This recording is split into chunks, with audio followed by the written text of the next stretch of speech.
नमस्कार, मिशन आरोग्य में आपका स्वागत है। मैं हूं आरजी कंगना।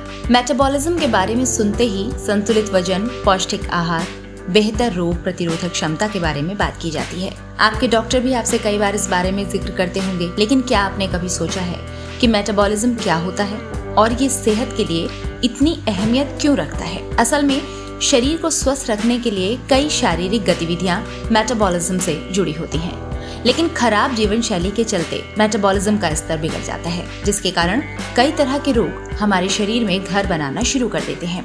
इसलिए बहुत जरूरी होता है कि मेटाबॉलिज्म को ठीक रखा जाए। ये क्या होता है और कैसे इसे हम खान पान और जीवन शैली के जरिए ठीक रख सकते हैं, आइए अब ये जान लेते हैं।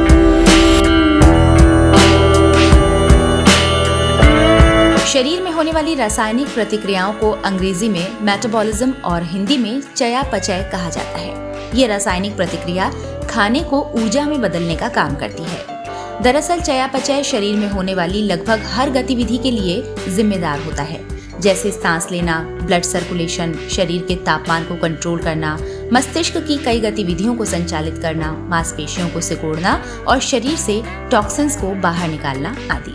आपको प्रतिदिन के काम करने के लिए एक निश्चित मात्रा में ऊर्जा की जरूरत होती है।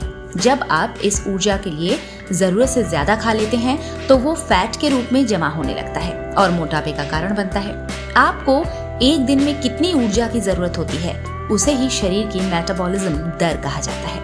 इसलिए जरूरी है कि आप खाने के माध्यम से मिलने वाली कैलोरी और खर्च की जाने वाली कैलोरी के बीच संतुलन बनाए रखें। अब आप मोटे तौर पर समझ गए होंगे कि मेटाबॉलिज्म हमारे लिए कितना जरूरी है। अगर ये ठीक नहीं रहा तो उसका सीधा असर शरीर पर पड़ सकता है। अब बताते हैं मेटाबॉलिज्म ठीक करने के उपाय जो आसान और असरदार साबित हो सकते हैं। लेकिन इस बात का ध्यान रखें कि हमारे बताए घरेलू नुस्खे मेटाबॉलिज्म से जुड़ी समस्या को कुछ हद तक ही बूस्ट कर सकते हैं। अगर आपका मेटाबॉलिज्म बहुत ज्यादा बिगड़ा हुआ है तो इसके लिए डॉक्टर से मिलें।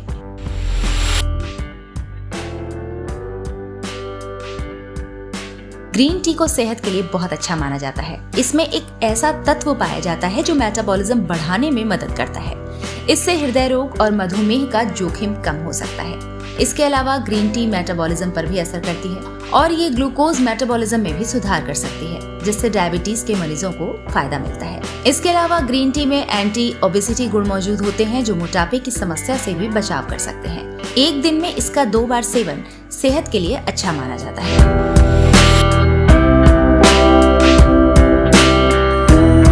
रिसर्च के अनुसार मेटाबॉलिज्म को प्रभावित करने वाले कारणों को कम करने में नट्स मददगार साबित होते हैं, जैसे मेटाबॉलिक सिंड्रोम और अधिक मोटापा। मेटाबॉलिक सिंड्रोम से हृदय रोग, टाइप 2 मधुमेह और स्ट्रोक जैसी बीमारियों का खतरा बढ़ सकता है, जिससे मेटाबॉलिज्म दर कम हो सकती है। सुबह नाश्ते में 4 से 6 भीगे हुए बादाम का सेवन जरूर करें। अगर आप मेटाबॉलिज्म बढ़ाने का प्रयास कर रहे हैं तो चाय की जगह कॉफी पीना फायदेमंद हो सकता है। दरअसल कॉफी शरीर के मेटाबॉलिज्म दर को बढ़ाकर फैट ऑक्सीकरण को बढ़ा देती है।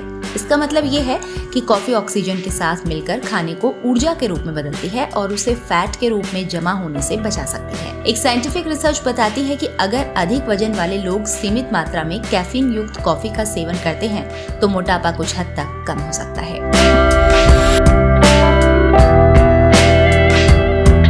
मेटाबॉलिज्म बढ़ाने वाले आहार में ताजे फल को आप शामिल करें तो बहुत अच्छा होगा।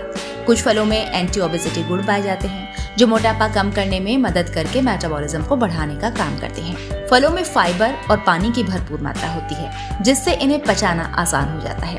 अधिकांश फलों में फैट और कैलोरी की मात्रा कम होती है, लेकिन ये आसानी से पेट भर देते हैं। कुछ फलों में शुगर की मात्रा पाई जाती है, जिससे मधुमेह के बढ़ने का खतरा बढ़ सकता है।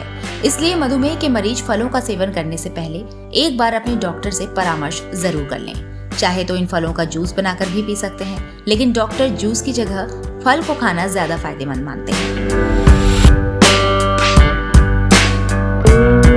आहार में फैट की मात्रा कम करके और प्रोटीन की मात्रा बढ़ाने से वजन नियंत्रित रखा जा सकता है। इसके लिए नियमित रूप से व्यायाम करें और प्रोटीन युक्त खाद्य पदार्थों का सेवन करें। प्रोटीन युक्त आहार लेने से अधिक समय तक भूख नहीं लगती है। इससे मेटाबॉलिज्म के स्तर में सुधार हो सकता है। खाने से मिलने वाली ऊर्जा का सबसे बड़ा स्रोत प्रोटीन होता है। चयापचय बढ़ाने के लिए भोजन में मछली, सोया, मशरूम, टोफू, फलियां, बीन्स, अंडे, दूध, दही आदि का सेवन बेहतर हो सकता है।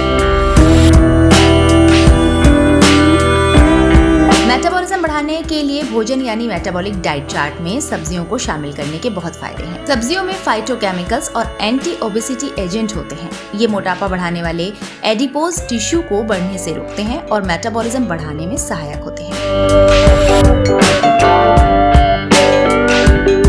दही में लैक्टिक एसिड बैक्टीरिया पाया जाता है जो आंतों के लिए अच्छा होता है और बेहतर पाचन में भी सहायता करता है। ये भूख को नियंत्रित करने के साथ ब्लड शुगर को भी संतुलित करता है। इसलिए मेटाबॉलिज्म बढ़ाने के आहार में 1 बाउल दही जरूर शामिल कर लें। दही का सेवन दिन में 2 बार कर सकते हैं। नाश्ते में दही का सेवन सबसे ज्यादा लाभकारी माना जाता है।